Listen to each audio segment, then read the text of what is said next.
কাছের মানুষ যারা হয় তারা তোমার প্রত্যেকটা স্পেশাল দিন মনে রাখবে। তো দিনটা ছিল আমারও স্পেশাল, কিন্তু আমার শরীর খারাপের জন্য আমি সবই ভুলে গেছিলাম। 3 দিন ধরে জ্বরে ভুগছি, সঙ্গে কাশিটা হচ্ছে। আর এই জ্বরটা একটা খুব বাজে দিক হচ্ছে যে মাথাটা খুব ভারী হয়ে যাচ্ছে, মাথাটা তুলতে পারছি না। হয়তো হঠাৎ করে বসে আছি বা শুয়ে আছি, উঠে পড়লেই মাথাটা যন্ত্রণা করে উঠছে আর চারিদিকটা অন্ধকার লাগছে। তো 3 দিন ধরে পুরো জ্বরে ভোগার পর আজকে দেখছি একটু ঘামটা দিয়েছে, গাটা একটু হালকা লাগছে। আর আজকে বেরোতেও হবে, কারণ ছেলের ড্রয়িং ক্লাস আছে। আর এই জ্বরের মধ্যেও আমাকে ছেলেকে পড়তে নিয়ে আসতে হয়, কেন কি ও যেহেতু বিকালবেলাটা থাকে না, বাড়িতে অফিসে থাকে। আর দেখো আজকে একটু রোদটাও উঠতে দেখে আমি অনেক কাচাকুচি করেছি, যেহেতু জ্বর হয়েছিল তাই জ্বর একটু ছেড়ে গেলে না, মানে মার কাছ থেকে শেখা যে বেড কাভার টেড কাভারগুলো সব চেঞ্জ করে দিতে হয়। তো সমস্ত মানে বালিশ টালিশ বেড কাভার টেড কাভারগুলো একটু কভারগুলো সব খুলে চেঞ্জ করে নিলাম। হালকা যেগুলো কাচাকুচি ছিল সেগুলো করে নিলাম। আর রাত্রেবেলা মানে খাওয়া দাওয়া করে উপরে শুয়েছিলাম, শরীরটা একটু খারাপ লাগছিল, দেখেই বুঝতে পারছো মুখ চোখ কীভাবে বসে গেছে। 3 দিন ধরে সেইভাবে মানে অতটা ঠিক মতো খাওয়া দাওয়া করতে পারছি না, মুখে মানে তিতো মানে কী বলো, করোনার সময় যে জিনিসটা হয়েছিল একটা তিতো ভাব, একটা নুন ভাব, সেরকমই, মানে কিছুই খেতে ভালো লাগছে না। তো জন্মদিন যে সেটাই ভুলে গেছিলাম। তো বর মশাই, বোন, এরা সবাই মিলে যে এত বড় সারপ্রাইজ করেছে আমার জানা ছিল না। মানে সকালবেলা নাকি আমার বর অফিসে যাওয়ার সময় কেক অর্ডার দিয়ে তারপরে ভাউচারটা ওনার শালির কাছে দিয়ে চলে গেছিলো উনি।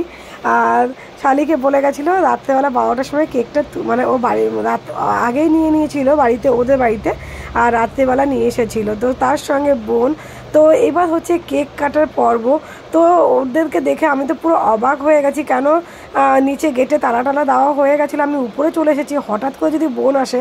তো ঘাবড়ে তো আমি গেছি যে এত রাত্রে কেন আসলো আবার, কারণ ওর বাড়িতেও মানে যেহেতু ওর শ্বশুরমশাই অনেকটা বয়স হয়ে গেছে, প্রায় 85 ইয়ার্স কাছাকাছি।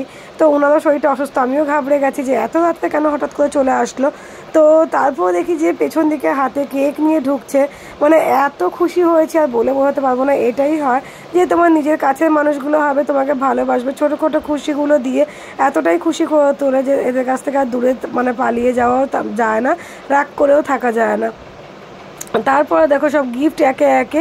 তো বর মশাই মানে তরফ থেকে হচ্ছে কেক আর ওই যে 2টো গোলাপ, যেটাও প্রতি বছরই দিয়ে থাকে, এটা একদম কমন। প্রতি বছরই রাত 12টার সময় 2টো গোলাপ আর সঙ্গে ক্যাডবেরি দিয়েই থাকে। আর ছেলে বড় যে ক্যাডবেরিটা ওটা ছেলে দিয়েছে। আর বাদ বাকি গিফট কে কী দিয়েছে সেটা তো পরে দেখাবো, এখন তো কেক কাটাটা আগে কমপ্লিট করে নিই। ওরা এত সুন্দর করে অ্যারেঞ্জ করেছে, তো আমি না মানে কেকটা কেটে কি আর থাকতে পারি, যতই শরীর খারাপ হোক। তো দেখো আমার অবস্থা, দেখো মুখ চোখ একদম মানে ঢুকে গেছে। ঠিক মানে কি বলবো, মানে সারাদিন একবার মুখে জল দিতে গেলেও না আমার নাক চোখ থেকে জল বেরিয়ে যাচ্ছে, এতটা ঠান্ডা লেগে গেছে। তো কেক কেটে সবাই খুব মজা করেছি, খুব আনন্দ করেছি।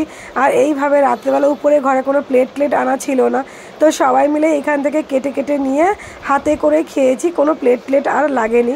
এইভাবেই কেটে যে যার মতো তুলে নিয়ে আমরা কিন্তু খেয়েছি, খুব আনন্দ করেছি। আর ছেলে আমাকে কেটে খাইয়ে দিচ্ছিলো, তারপরে আমিও বললাম তুমি খাও। দাদাভাইকে দেখে ছোটুও আমাকে খাইয়ে দেবে, তাই ছোটুও সেই ছোট্ট করে আমাকে খাইয়ে দিয়েছে, সবাই কেক খাইয়ে দিয়েছিলো। তো সবাই মিলে খুব আনন্দ করেছি, মজা করেছি। আর আমার বোন তো জানোই আমার সুখ দুঃখের সব কিছুর সাথী। আজ কেক কাটতে গিয়ে একটা অঘটন ঘটে গেছিলো, যেটা প্রতি বছরই আমাদের প্রায়ই হয়। মানে কেকটা আমি সরাতে গিয়ে পড়ে গেছিলো। তো যাই হোক, কেকটা কিন্তু নষ্ট হয়নি, কেকটা একদমই ঠিকঠাক ছিল, ভালোবাসা ছিল বলে হয়তো কেকটা নষ্টই হয়নি, বা যে খেতে পারেনি কেউ তা না, একদমই কেকটা জাস্ট নিচে বসে গেছিলো। তো সবাই মিলে আমরা ওই কেকটাই খেয়েছি, খুব আনন্দ করেছি। 12:30 বাজে, তো বোনরা এখন বাড়ি চলে গেছে। আর কে কী গিফট দিল সেগুলো সবটাই তোমাদের কালকে দেখাবো। তো আজকে এইটুকুই। তো আমার কিন্তু বার্থডে সারপ্রাইজটা ভীষণ